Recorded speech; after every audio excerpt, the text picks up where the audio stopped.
Does an Oral-B electric toothbrush really remove more plaque than a regular manual brush? Does it really make a difference? I'm here to put it to the test.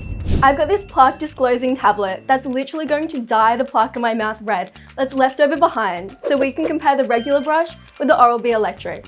Experts say that an ordinary manual toothbrush with a flat head doesn't reach as deep and can leave up to half the plaque behind. And this plaque can lead to cavities. Let's put it to the test.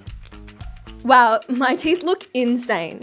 Look at how much plaque there is. Let me try to brush the left side of my mouth with a manual brush and the right side with an electric so we can compare the difference. Voila! Take a look together with me. It looks like they were right.